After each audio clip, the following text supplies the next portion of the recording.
Good evening, everybody, and welcome along to episode 10 of the West of Scotland Football League Build-Up Show.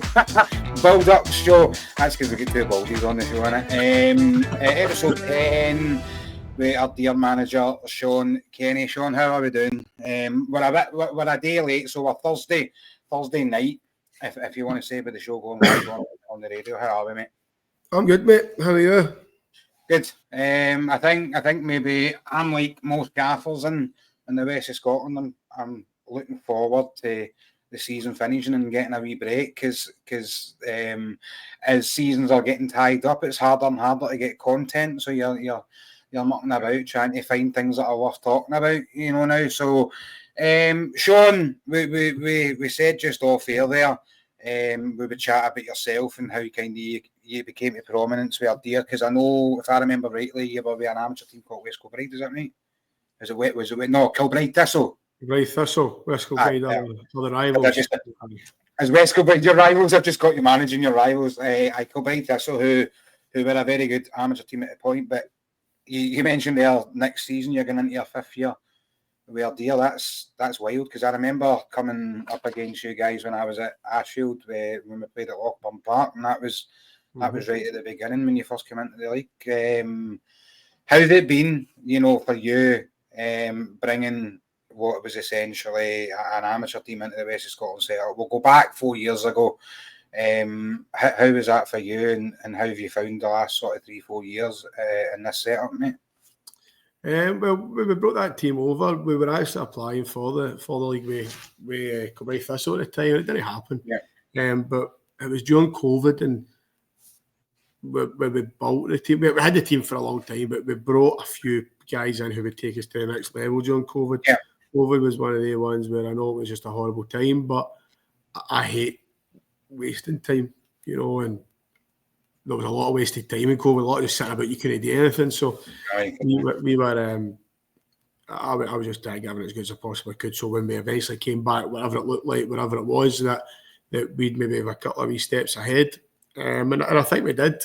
And that's why, even though the Kilbride Thistle joining the West of Scotland League didn't happen, when they came out of Ardeer got in touch with us, when they came out of Ardeer got in touch with us, I think I said this before, it was a Wednesday I went to speak to them, because I wanted to have a few things that we had to discuss. I didn't know how long I was going to be here for a start at Ardeer. So we said that when I went there was no players, no strips, nothing. And I just said that it can't be like this ever again. So we had to have plans in place for when I go, although I'm kind of hanging about now. But the plan was always to make sure the club would be sustainable and the club would be up and running and it wouldn't need me eventually, which is obviously still the plan. But I didn't realise that they'd kind of never told me that when I took the job on a Wednesday, they were going to a meeting at Hampden on a Sunday and they were going to fold. That's right. I remember that. Actually, I'm 100% sure you spoke about that with PG on one of the shows that you did. Possibly, as I said, they didn't tell me that, so I kind of, after I agreed to take the job, they kind of went, "Oh, by the way, we need to tell you." So, okay, fair dues.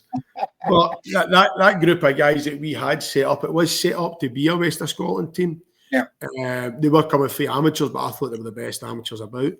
And there was a bit of experience through it for the West of Scotland as well. So brought them over, and you're talking about that game at Lockburn Park. That was the first game we dropped points in.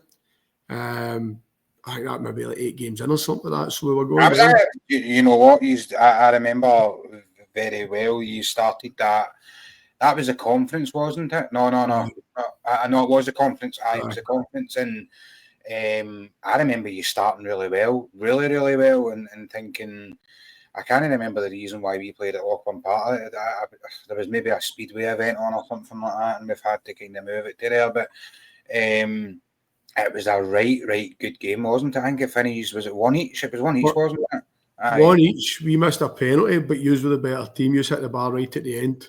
And we never played well, I don't think. We could have been up 2-0 if we scored the penalty. And we did use equalise, and as I say, you were hammering us a wee bit at the end. And we came away with a draw, and we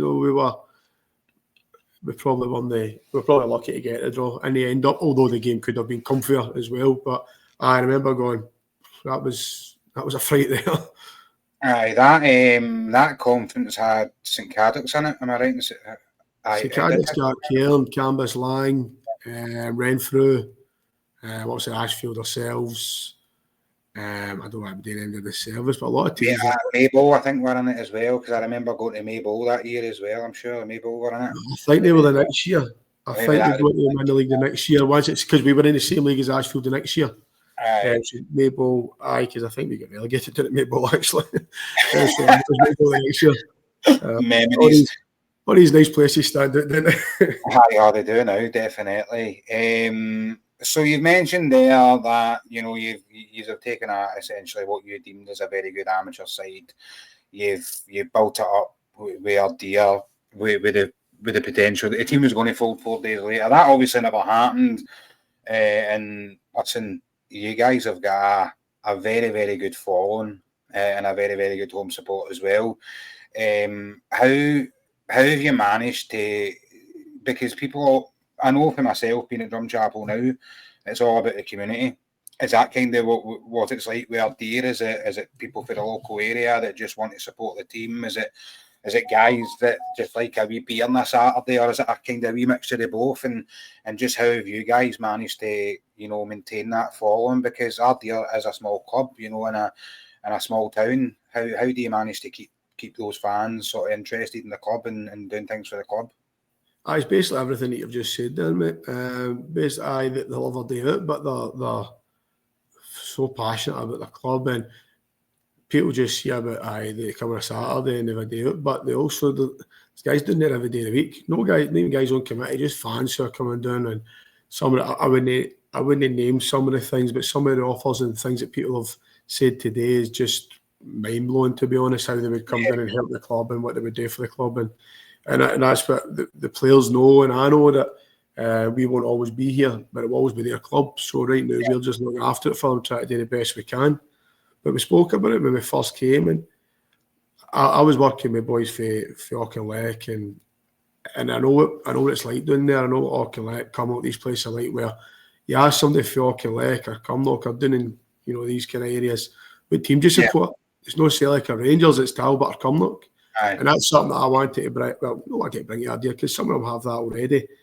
Someone will tell you they're an Ardeer fan, but kids coming through and things like that, the sort of plan was we want kids wearing Ardeer strips.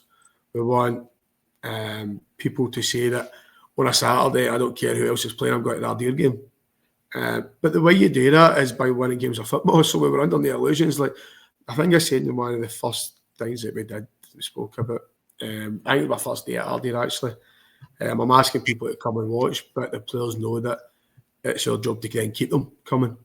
Yeah, and I think the boys are doing that. And by the way, it's not always been easy. We've had tough times. I mentioned relegation, and the fans never dipped that way. So it's the passion I've got for the club's incredible, and that's what makes it a different place. I know there's a lot of passionate fans out there, but I just don't think there's anywhere like Ardeer, to be honest. And it's just a special atmosphere and a special place.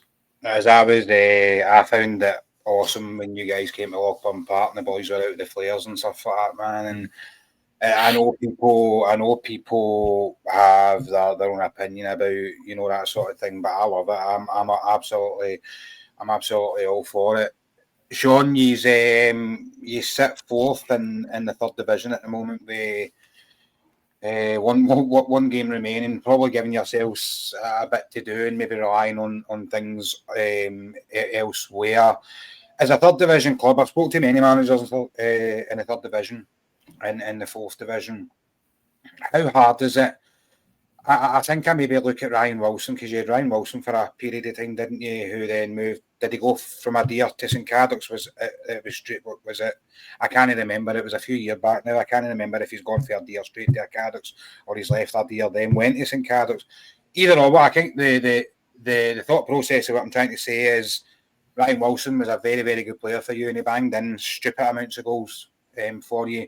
He's got a move to a higher up division. How do you as a manager and how do you guys as a club continue that? Because ultimately you're in the third division, your budget will be zero, or it'll be how hard you work and how you create your own budget with the help of the committee and things like that. How hard is it to have a competitive team in the third division now? Because I know gaffers that are struggling big time to get players.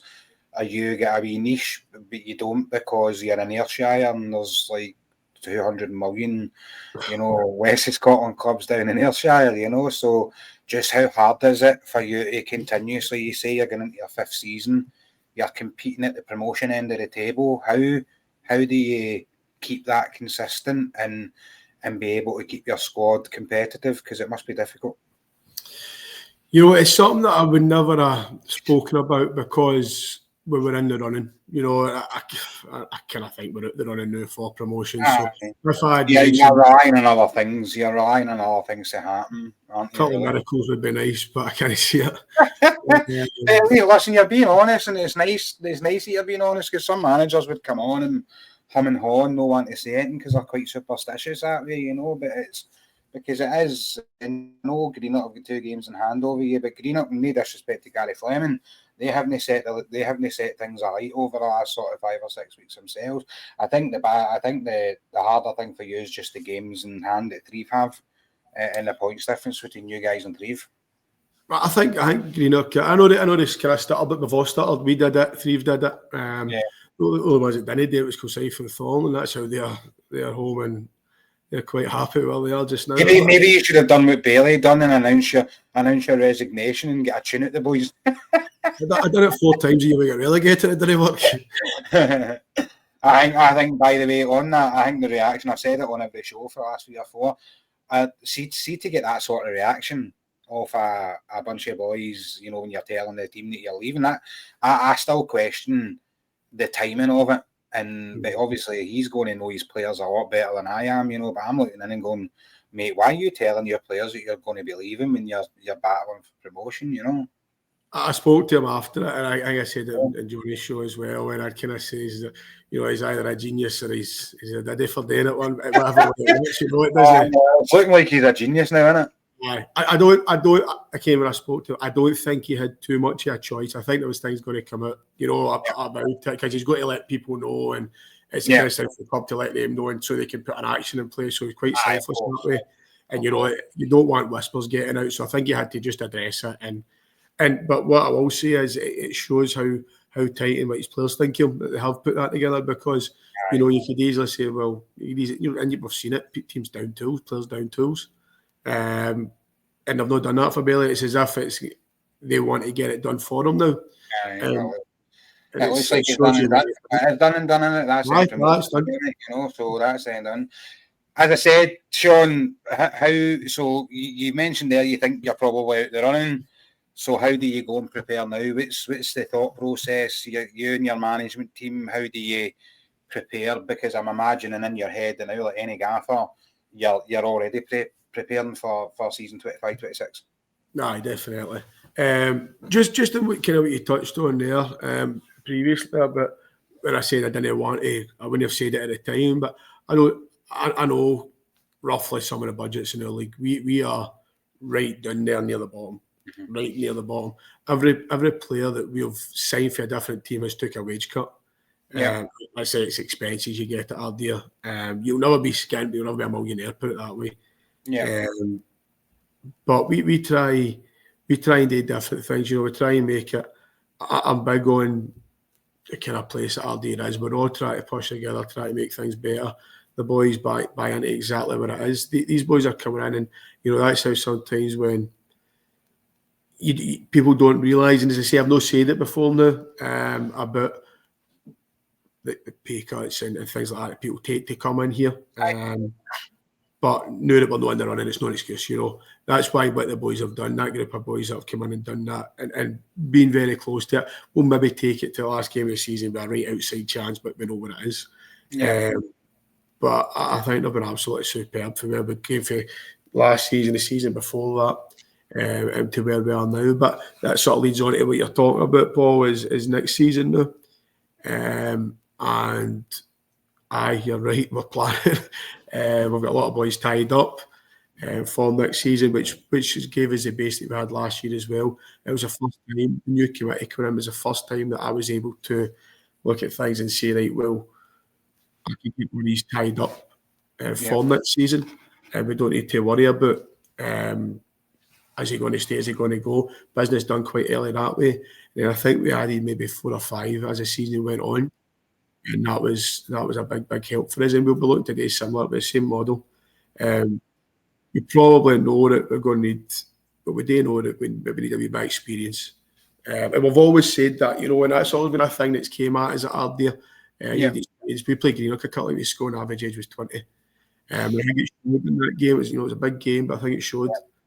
But with that experience has always came, most experienced players need a wee bit more than we've been able to offer. So I'm hoping now that they see that Ardeer's maybe an attractive offer. Things that's happening on the park, things that's happening off the park.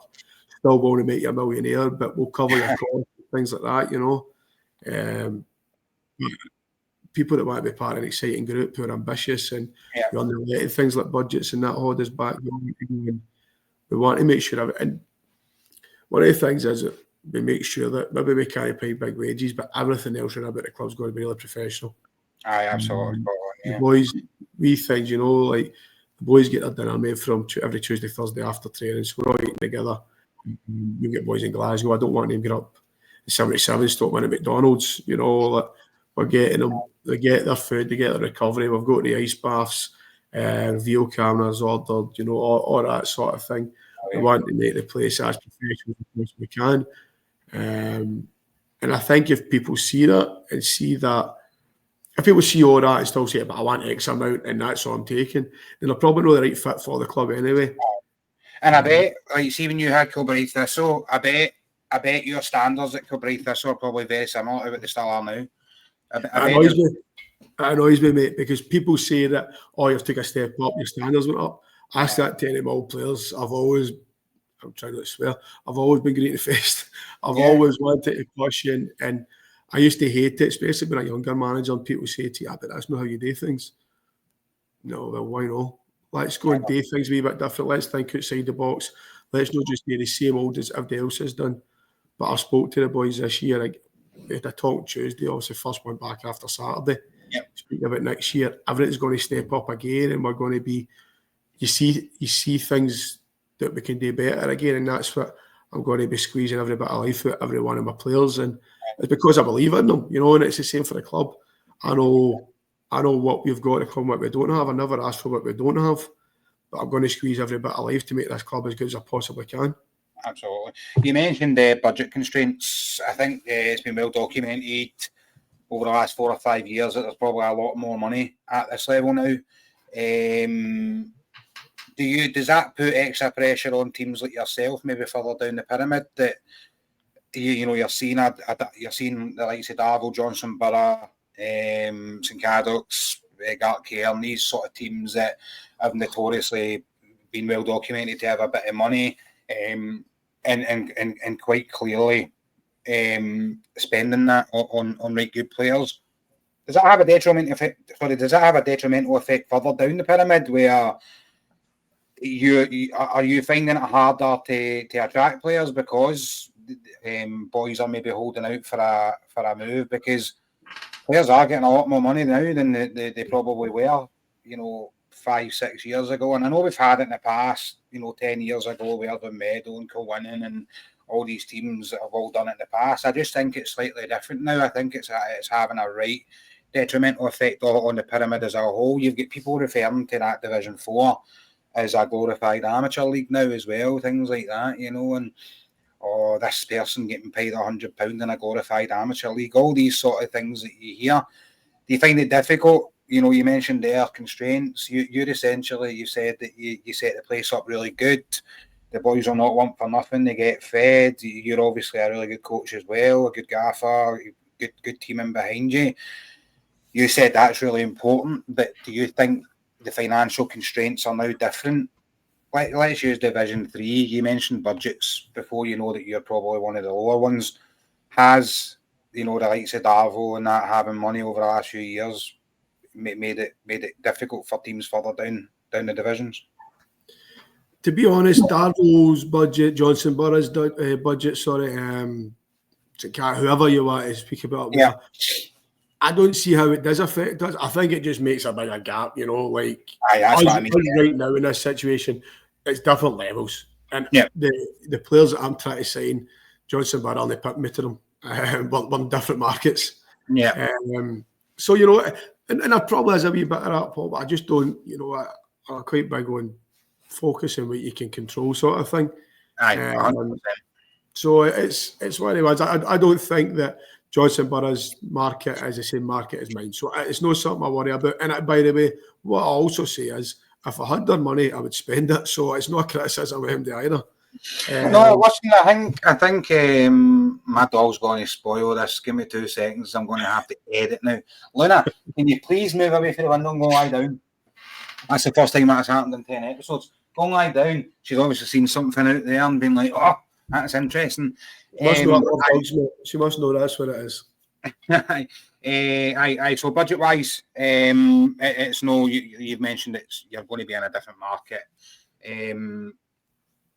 I'm conscious with time in terms of looking through the fixtures, but what does you've mentioned there that you think promotion's just out with you unless something bizarre really happens. What's the plan for 25-26? Have you sat down with your committee? Has there been, you know, something put in your back? Have you been told, like, we finished 4th or finished 5th this season, we need to go and try and do one better? Or is it just taking to try and consolidate? Are your committee very well aware the level that you guys are playing at, and it's just about trying to be as competitive as possible, I suppose? Well, I say when you contract and that with that, we had to have the conversation of, and it's not that the committee puts demands on it. Nobody will put any more demands on what I put on myself. Yeah. So improvement all the time. We improved this time last year. We went from 10 to maybe 4th or 5th. So we need to do that again. We need to improve again. Now, there's going to be a lot of good teams that are coming into this league, never mind the teams that are already here. Yeah. But again, it's about controlling what we can control. So we're going to be looking to go and push on again. But definitely, I've spoken to the players already. So we had that conversation Tuesday, and that's why we spoke about the motivation for the last game of the season. Last game of the season, as far as I'm concerned, is massive. So it sets the tone for next season. It's not a testimonial or anything like that. We're playing with Gnut, and it's an important game. And I think it would be a shame if we went out with a whimper this season. So definitely. You mentioned you signed the new contract. Sean, I kind of hold you, for a personal perspective, listen, everybody's got opinions of people and things like that. I kind of hold you in the same regard as a sort of Michael Oliver. There's definitely potential there for you to move on to bigger and better things. No disrespect to Ardeer, right? I don't mean any disrespect in any way, shape or form when I say that. When I had Mick in the show last year, Mick was very vocal on how he was a manager that was after bigger and better things. He was quite open about that, and obviously we've seen him move on to Darvo. It's really, really, really not worked out for him this season. He's had a right tough season. When Straney left Beath, there was a lot of, I don't know if even you're aware of it, mate, but there was a lot of murmurs about how good a manager you were and how a manager like yourself would deserve a job like that. Did you hear that, or is it the first time you're sort of hearing that? Johnny Bailey told me Sunday. Oh, did he? Yeah, so Johnny's Sunday before, but Johnny's up to mischief, I think. Good, love it. There was a lot. We're in a media chat, right? There's about 75, 80 people in it. Not everybody's a media person. Some people are involved in committees and secretaries and stuff like that. But your name kept on popping up. Well, obviously, do you have ambition to go higher as a coach, as a person, as somebody that's maybe got ambition, or is the focus just purely on Ardeer at the moment, and it's just one of those things, if it happens, it happens? No, I'm 100% one day. Well, put it this way, one of the things that I say to players, and I want to bring in and I want to speak to. It's a bit of a cheesy one, to be honest. And this might split opinion, and this might change people's opinion on me. But I tell them that my plan is to manage Celtic one day. But I know that I won't manage Celtic, but I want to aim as high as I possibly can. But listen, by the way, me as a media guy, that's where I was. Obviously being a big Celtic and Liverpool fan, that was a dream. For me as I'd say a young adult, but I was probably in my early 30s when I was dreaming of that. You know what I mean? So. No, I understand that, mate. But when I say that to them, the reason that I say that is because I want boys who are also ambitious, and I want boys who want to push on. And again, that's not any disrespect to end it, but if you want to come in and usually young boys, I'm saying, if 24, if this is the best level you're going to be at, then you're not the kind of person that I want running about me. I want to go and be, and as I say, I'm not manage Celtic, I know that. I probably won't manage Rangers either. I definitely won't manage Rangers.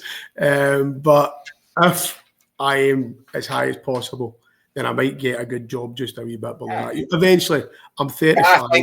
I think it's very, very good, and the fact that you didn't really hear much, and Johnny's obviously been trying to stir some stuff up with you. Listen, it was quite well muted on social media that you were well thought of, and Bede wouldn't be doing themselves any injustice if they made an approach for you and things like that. So I said, listen, man, I suppose that's credit to you and credit to the job that you've done, over the last 4 or 5 years at Ardeer. Sean, I want to quickly touch on Ardeer's social media because I love the two boys at the start. I think they've went on to pastors new now and doing different things, but for a media perspective and something that I love and something that I love seeing. How have you managed to continue that? Because We've been really lucky. So Callum and Sean, the boys that they started. Yeah, they were really good guys, man. They're what I want a club to be, and it's touched on what I was talking about there. It touched on about the thing with the players, giving everybody a chance, giving the social media a chance, giving physio. With a physio that's moved on as well. The sports science team when I first came here, and one of the boys went to Kilmarnock. Big Callum had done the social media. He went to United. He was up at Inverness. And the other boy that followed him in, he's then got up Dundee working, and the people that are in just now, they're doing great as well. It's well above my station, all this, to be honest.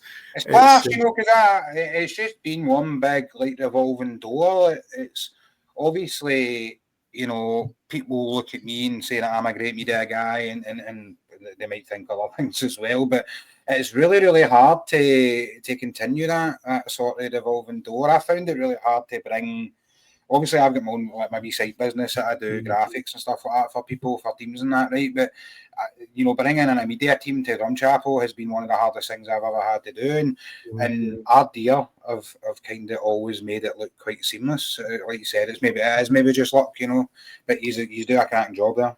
When it kind of fall, when somebody moves on, I'll get the basics that I can do, but I don't want to be doing it, to be honest, because it's far better than what I can do. But we have got a good team now. With Jamie taking does the graphics, Kelly does the photos. We got Jane Aston. They do the social media side of things, so they're excellent. And it's just let them. I think that's the thing as well. They kind of get free rein, and see what I said earlier on about. We've never done it like that, so it can't be done like that. People tell me as a manager, I say that. That's one of the things I say to them as well. I hate that. Go and be as creative. Some things might not work, and it's all right. Go and try things and fail, and that's the same as management, social media, players. Not quite the kitchen, because I've got my few meals that I like. My mum does all the cooking for the boys, so she knows what I like, she knows what I don't like. So the kitchen's quite rigid in that department, but everything else is free rein.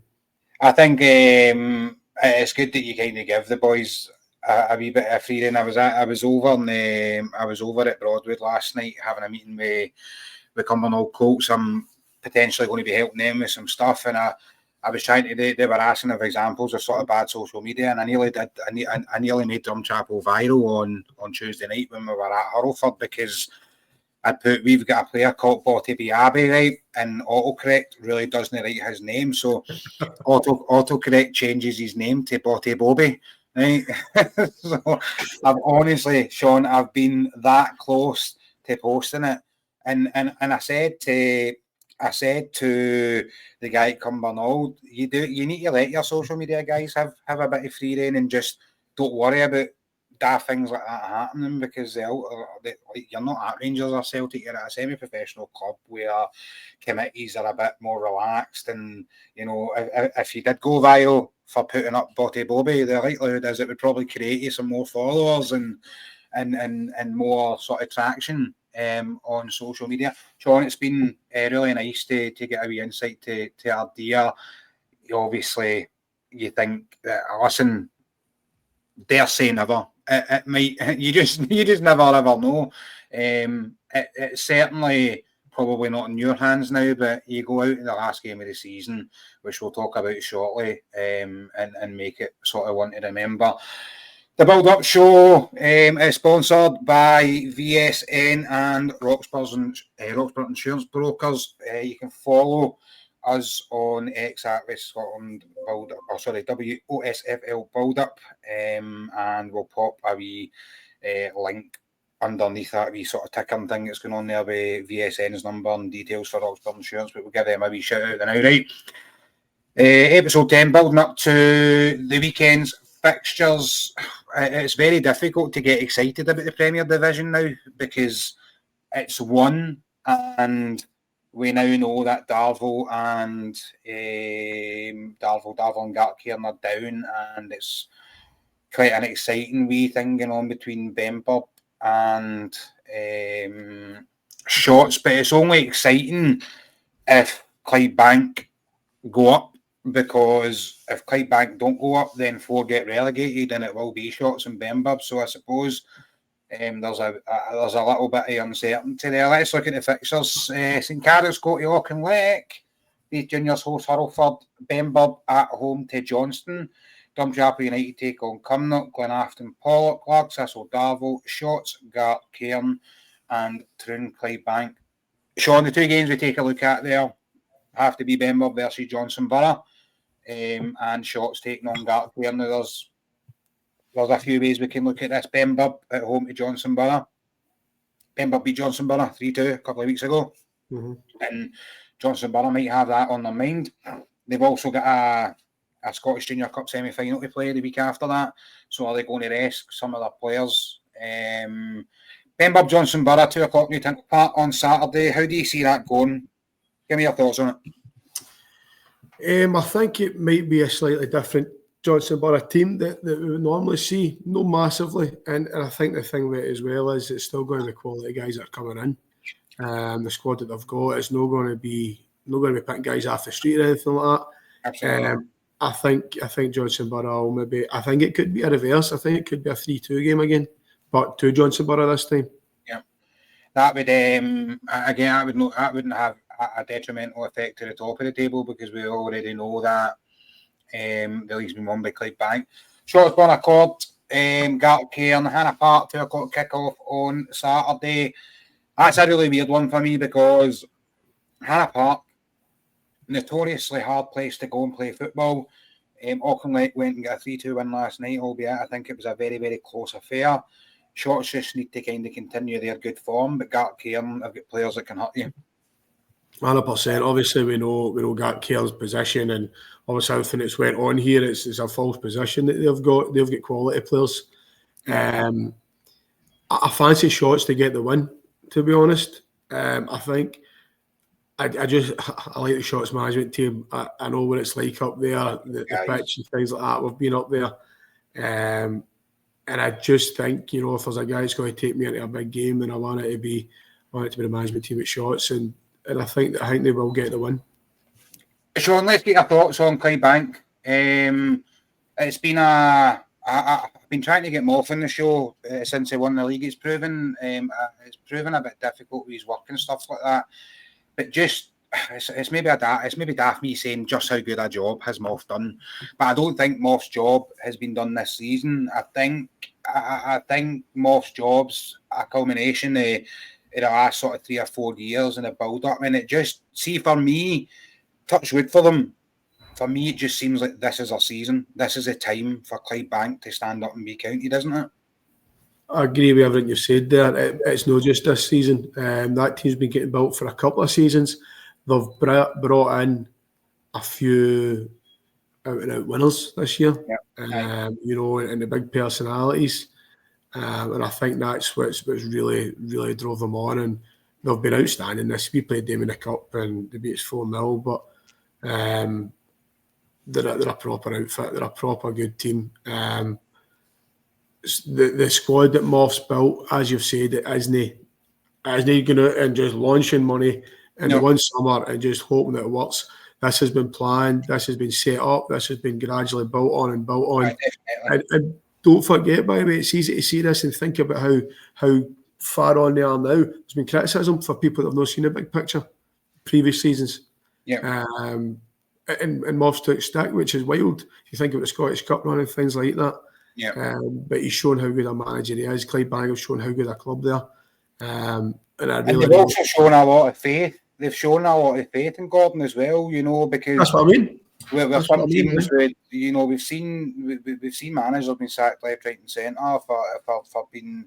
I would again, we don't know what's went on behind the scenes, and we've had Colin on the show, but you know, somebody told me that Arthur were on a wee bit of a bad run, so that was why Colin got let go. And you're like, man, come on, let's be realistic, man. That should have never happened in our opinion on the outside looking in. But it's a testament not only to Gordon Moffat at Clydebank, but the Clydebank backroom or the board that, you know, taking. You know, he came for Rossvale, didn't he? If I remember rightly, he was playing or he was managing Rossvale, and I think he went into Clydebank just after COVID. I'm sure I might be wrong in that, but he's definitely done some job. And it's I was looking at the league table there. Played 29 games, Sean, conceded 22. I'm sure Big Simon might just take credit for that himself. I bumped into him a couple of weeks ago, and I know for a fact he does. I know as well. Like, we played them and they beat us in the 95th minute, and I hope he said something about shanking the ball, and he didn't mean it in the context that he said it, but they took the absolute mickey out of him for it, and they were calling themselves the Shankies, and Simon was running over when they get that 95th minute goal right in Hope's face. And I love that.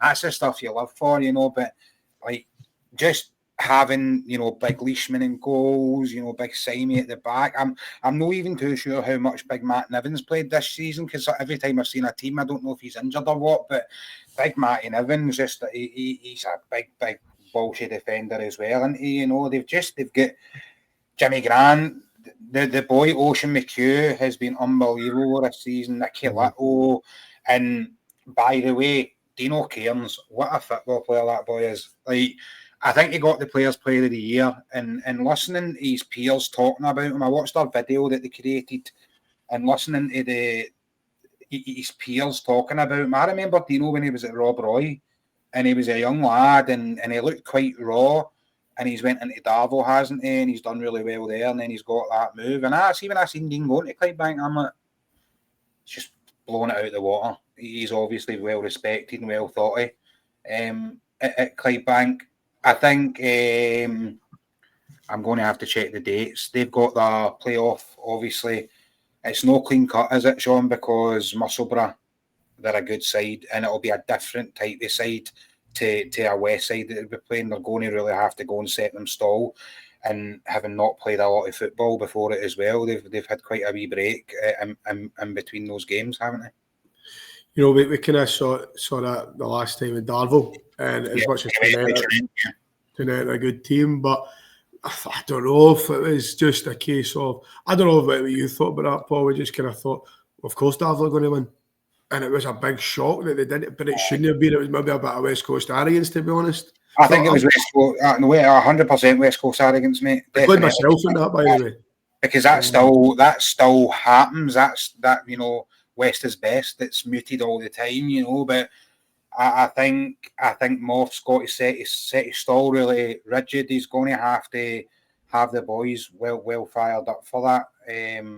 And obviously, I know there'll be teams want Clydebank out of the league for various reasons, but no one that they're a very good side, and two that if they don't, then that's, you know, relegating 4 teams from, and I don't think the West, you know, although, you know, every team knows that there's a possibility of that 4th relegation spot, Shorts will not want it, or potentially Bember will not want it, won't they? No, of course. But as we spoke about with Moff about getting himself, I think they'll learn the lessons for Darvo the last one. Yeah. And as much as it's going to be a really difficult game. Again, I don't know if I'm just falling back into Malta, but the West Coast Arians, but I really want Clydebank to win it. I've got a couple of pals at Clydebank, and I really hope they do it. We played them, and as I said, but they were brilliant. They were, it was. They showed how things should be done. Yeah. And I've no doubt that Moff will be looking at things, and that the Darvel Trinent game will be no Toppy's thoughts, but it will be that. I'd imagine they'll mention it. Don't get complacent. Don't get carried away. We're going to come up against a right good team, but bottom line, Clydebank are a right good team as well. It's going to be a cracking game, but I definitely hope that Clydebank do it again. As you said, so does Short, so does Benburn, because it's got permutations for them, hasn't it? You know what I mean? They obviously. Sean's wished them well there as well.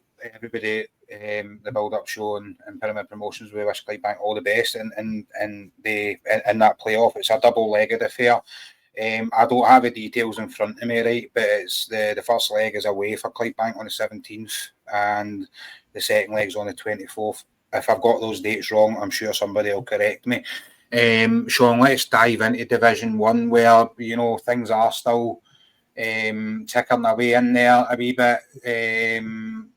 We had a couple of games last night. We won't touch on them, but we'll briefly talk about it. The fixtures. So, Cumbernauld United are at home to Thornywood. Maple Juniors take on the Rock. Petershill host Arthurlie. Rutherglen Glencairn have Irvine Meadow at home. Valley Clyde host Kilburnell Edgeside. Kirkentart Rob Roy travel to Ashfield. And that is it. The next batch of fixtures are midweek ones. I think we obviously touch on Arthurlie need a point to wrap up the title.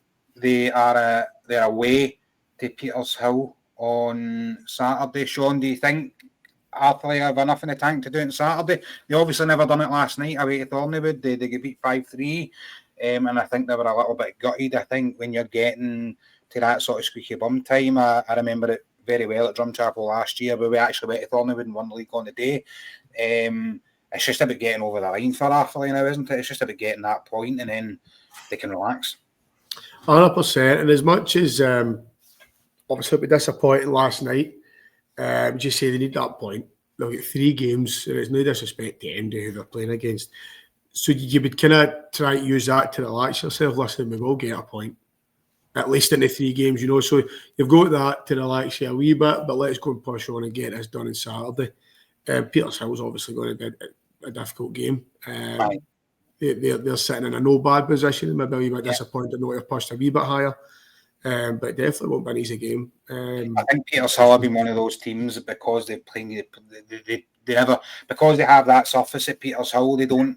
They never really have games in hand. They've always normally played the right amount of games, and it then becomes they could be sitting third in a right good position, but behind them could be a team that have still got 5 games more to play, I suppose, and that has shown in the league table because they've dropped. Thornywood are now out the equation. They can't be promoted. I said earlier on in the build-up shows, that especially when they get that great result against St Cadoc's in the Cup, which obviously got them to the final. The semi-finals, my bad. It was for me, I'm thinking, do you know what? They've got a right good side. They could maybe actually do it. But what is really, really squeaky bum time? I think we see Arthurlie winning the league and being promoted.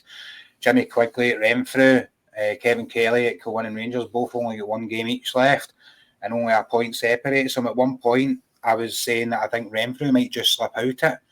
It's really hard to predict that one, isn't it? That's so Kilwinning Rangers. Kilwinning Rangers, I think they play their next game next weekend, I'm sure. I think them and Renfrew are so it's the 17th, so that's going to be huge. Can I press you to who you think will be the top 3 in that league? Renfrew. You think it'll be Arthur or Renfrew, and it's obviously going to be between. I mean, mathematically, St Roch's are not out it, right? But I think the goal difference thing just takes them a point behind that. So you're looking at Kilwinning and Rutherglen, but obviously Rugby have that game in hand. So, it's a hard one, isn't it? I think the Buffs are kicking themselves a wee bit in the last two. That's probably the toughest call in any of the leagues just now. I wait to see Division 2, mate. I think I've got to go with a kind of local team, the Buffs there, haven't I? I think I've got to. Very well sidestep there, Sean. Like that one. I'll go with a local one.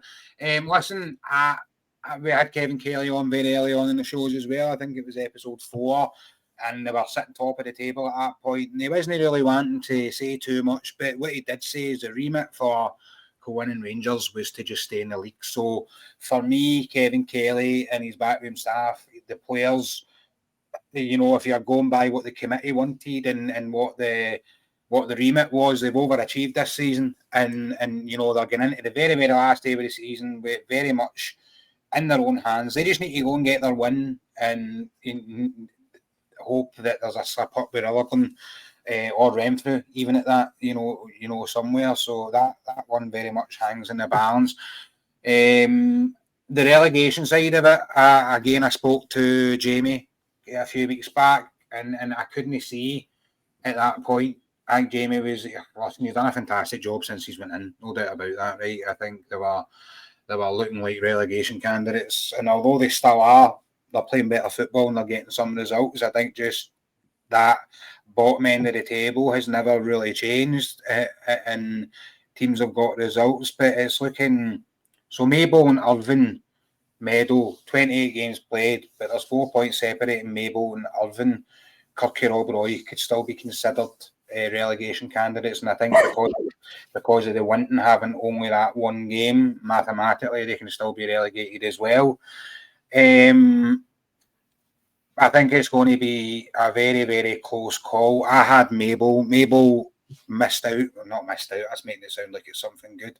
Maybole beat Drumchapel last year. Drumchapel that were already crowned champions at that point. And they came and beat Drumchapel to save themselves last year. I think this might be a year too many for Maybole. You can't stick up for another Ayrshire team, Sean. It'll be from an Ayrshire, so I've need to pick one. You're going to have that. Good point. Problem is that Kirky Rob Roy and all, but they're not out of it. The problem is I got on really well with Jamie, and I really like Big Jaws down at Maybole as well. Aye. I think that the gap in it, I mean, Maybole have won one and they've been beat the last 4 or something like that. I know Meda are relatively similar, but it's not just a case of now who's going to slip. Meda have got that wee gap. Yeah. So I think that'll be enough to see them through. I think maybe. By the way, I've not even spoke to Jamie, but they get beat off of Blantyre Victoria 4-2 last night. They will be kicking themselves.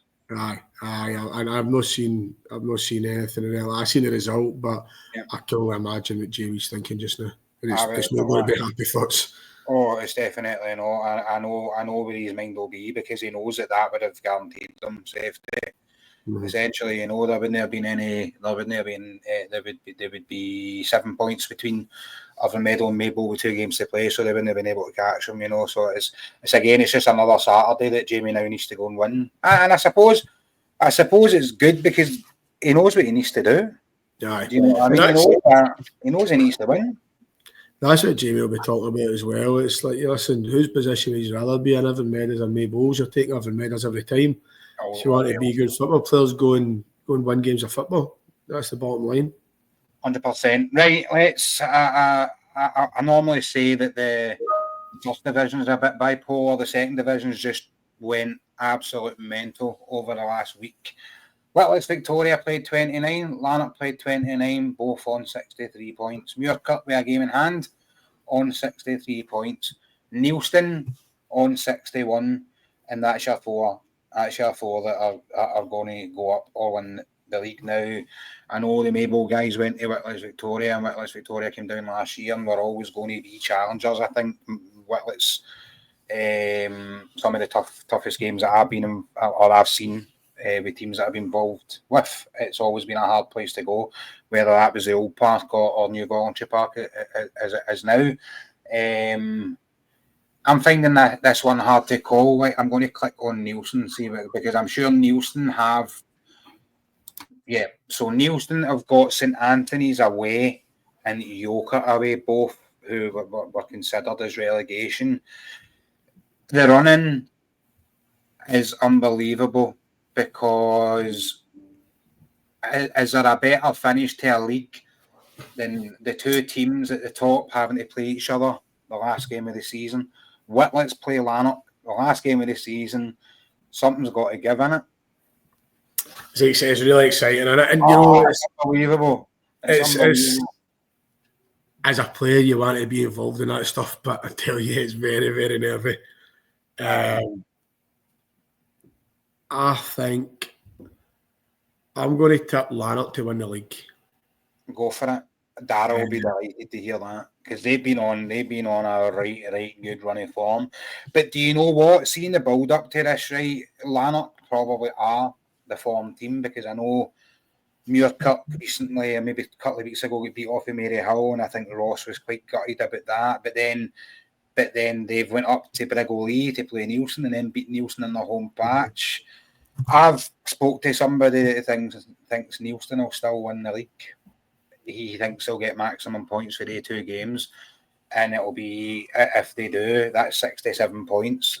Whitlett's or Lanark can't get to 67 points. The only other team that can get to 67 points is Muircup. So as much as I like Darrow and as much as I have respect for Whitlett's, I think Nielsen might just do it, but I can't call who it is who's going to be bitterly disappointed next Saturday evening.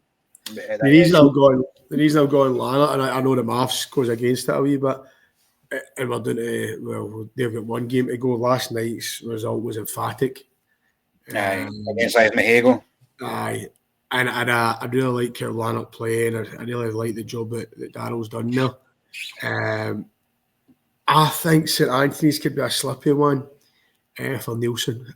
There's just sort of because these teams, you know, have still got something to play for. You know, St Anthony's need to win because you know that would take them up to 28 points and out the relegation zone essentially, depending on what happens. We know Craigmark are down. Cambuslang for a double relegation. That's you know, you never have thought it. You know, when they won that conference to get into the Premier League, that 3 years later they would find themselves potentially in Division 3. You know, that's unbelievable. And I said in the show, the decision for the Yoker gaffer to leave when he did, I think is going to have a detrimental effect on them potentially as well. You know, because they've appointed them. I'm not saying I don't know their under-20s manager, so I'm just saying in hindsight, you know, asking an under-20s gaffer to go and take the rest of the season to save their season is a big ask, you know. But I don't know how involved with the main team he would have been. I think that I think 4th are probably safe, not mathematically again, but I think they might just have a wee tad too much in the tank. I think, you know, you're looking at that Nielsen St Anthony's fixture and Nielsen Yoker fixture, knowing that actually both teams need to win it. So it's going to be a battle, isn't it? I think Nielsen might draw with St Anthony's. I know St Anthony's lost a few there, but I think they've also got the odd result here and there, and it might just be enough to see them up. Obviously, Yoker on a bad run. I think Yoker might end up falling in with. Yeah, so I've got Yoker. I was kind of on the fence with Yoker and Cambuslang, but I said on PG's show, the live show on the Saturday, I think Yoker just might slip. And since then, I think I've maybe had a bad effect on them. Because since then, they've lost 3 positions, and it's going to be. Listen, that's set up. By the way, Drumchapel played our last fixture on Tuesday night, which is a bit of a weird day to be finishing your league. I think I might go and take in one of those fixtures next Saturday because if anything, that's going to be are right exciting end to the week. And obviously Muircut still have them done midweek. Do they have a midweek fixture? No, they don't. They play Saturday now. So yeah, Sean, that'll be an interesting one to look at. Right, into your league, mate, where you think that it's maybe, I think if you're maybe having yourself out it, then it's probably between Greenock and Thrieve. Are you like me? Do you think Thrieve might just have too much and what, you know, they only need to convert probably they probably only need to convert 3 wins for the 4 games to sort of guarantee to go up. But Greenock are going to have something to say about that, and sure, like, you're going to want to go and make it difficult for other teams to go up as well, aren't you? We just, as I say to you, we need to focus on beating Fanat, and that will be, as much I don't want a good season to end in a damp squad, but I also want it to be positive for next season. I actually think, and I know I'm probably going to be controversial here, I think Greenock might go up. I think they'll go and win their 2 games. I think Greenock are really. I think both teams are really good. Potential banana skin for Greenock this Saturday when they travel to Fanat.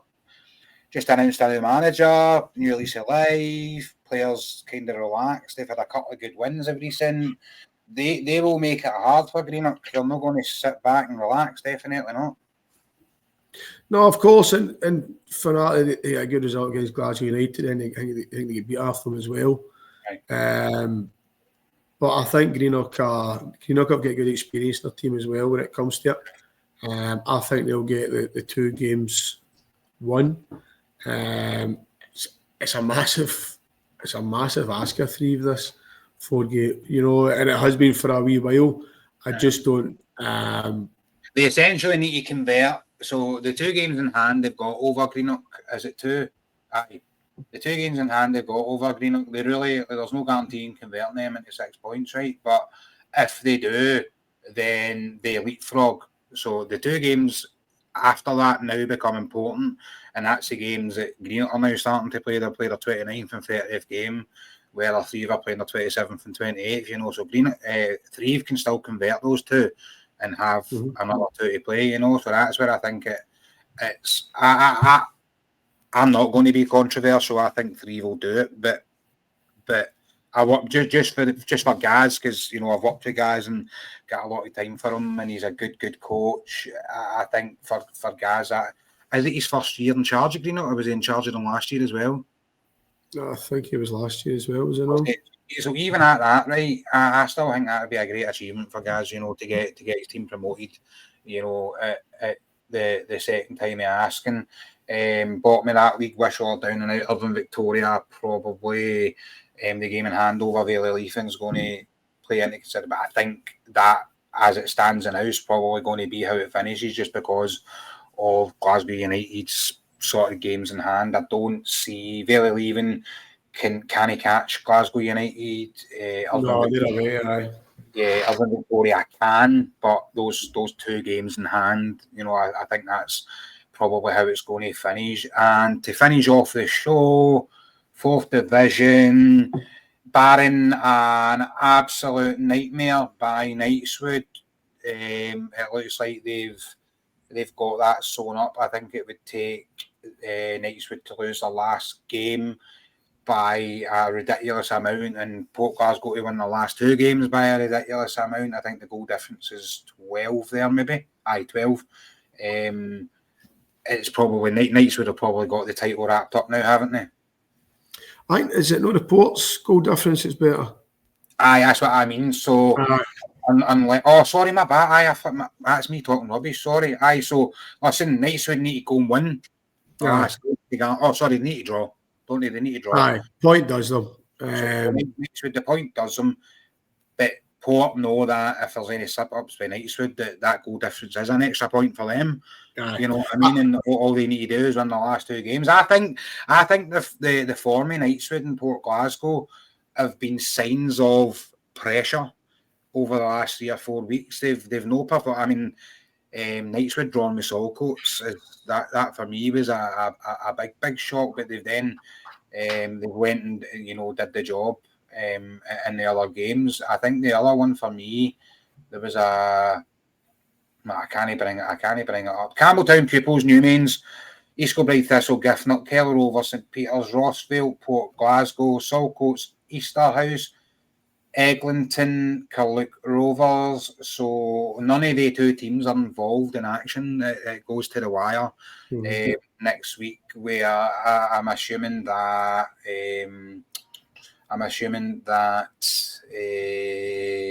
Port Glasgow have a game during the week. I'm going to hold on. I just figure out who that's against.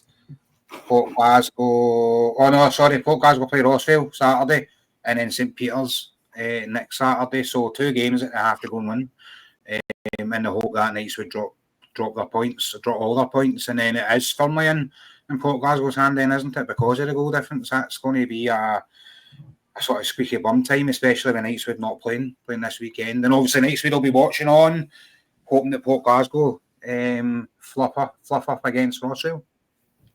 I went with Knightswood a few weeks ago. I'm going to stick with them. I think they'll get the job done. But that's been a really good title race. I think Knightswood were miles away at one point, and then the Port have pulled it in a wee bit. It's the amount of goals that the Port have scored for me. That shows to me signs of a team that have been involved in the West of Scotland for a long time. They know what needs to be done to go and win games. And I think Rossvale at one point were up there as well, but they've kind of just pattered away. I like Josh. I like what he's all about. It's just, see, when you're in that, I manage an amateur team, right, and I know that if I'm in that 4th division, you're going to have to finish very, very high up, and you're going to have to be competitive, and playing against teams that BSC Glasgow, Campbelltown, Saltcoats, Newmains, who are always at the bottom end and don't really have an awful lot to play for at the end of the season. They games could end up being banana skins as well, because these teams have got nothing to play for and ultimately can go out and play with a wee bit of freedom, and their managers are probably taking them as well. So, I think what I'm saying is the banana skin for Port Glasgow could be Rossvale on Saturday. And Rossvale, as you mentioned, Josh, Rossvale, I've got a certain way of doing things, and it's a good way to watch things. But Josh will be frustrated that he's not affected things in the top 3 a bit more. I think you know what, he was there or thereabouts last season as well. So see, for me, that would make it even more frustrating, because you then start to question yourself as a gaffer. Have I got it in me? Am I able to bring this set of players up, or am I going to see? So hold on, I'll dip into the 3rd division very quickly again, because who goes down for that? So Wishaw, Irvine, and Vale leaving, they're going to have aspirations to come back up as well. So you're asking, the 3 teams that are replacing the 3 teams that are going up. You're then asking Josh's Rossvale team to go and get results off of these guys, and that's not going to be easy. I know it's a big statement to make just now. I would tip the 3 clubs to come straight back up, to be honest.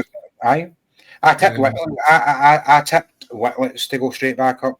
So I did this year, and it looks like, again, barring something drastic, then I think that looks like it's going to happen. Listen, we've got a week left of the West of Scotland League before every manager has a break. And when I say break, I don't actually mean break. I just mean actually no being at the park or training and things like that, because I know your minds are going to be active and how you are going to be competitive again next season and things like that. It's been an incredible season so far. I think we've got plans for a roundup show next Sunday. I'm not too sure. I'm going to try and squeeze Moff in if we can at some point, because we wouldn't be the West of Scotland Build-Up Show if we don't get the champions of the Premier League in before it finishes, So, listen, credit to the managers, players. It's been an incredible season. Division 1, obviously, it isn't wrapped up yet. Division 2 is absolutely wild. We'll keep an eye on that. Knightswood, Port Glasgow, good luck in the next week or so to see who's going to be crowned champions. And obviously, in the Premier League, we're keeping a wee eye on what happens with Clydebank and Musselburgh to see if there is going to be that fourth place, because next week's still going to be pivotal for the likes of Benburb and things like that. They're going to, especially if, you know, planning for the Premier League's different to planning for Division 1, you know what I mean? And then we'll not talk about reconstruction in this show. We're not allowed to, we're barred. Because that's going to come into play big time next season. But listen, Sean, I appreciate you giving up your working day for us. And good luck in your last game of the season. Obviously, mate, we'll get you back on next year as well. Hopefully you have. It's been a good season for you. I suppose that's the way you look at it. It's been competitive. You have competed. You have been good. You have been excellent at times. And listen, you can only ask so much of the boys. There's only so many teams that can go up out of so many teams, you know. So I credit to you, I credit to your management team, and I credit to the players, mate. No, thank you. As we said, mate, when we were on the run, we'll get what we deserve. We deserve to finish 4th or 5th or whatever it will be. So that's just how we do it. And next year we'll look to deserve better. We'll just go push on again. Awesome, mate. Thank you for being on episode 10 of the West of Scotland Football League Build-Up Show, sponsored by VSN and Roxburgh Insurance. There'll be some links on the videos. We obviously have a shout out to the guys on East End Radio listening on there as well. For now, thanks very much, Sean. No problem, mate. Thank you.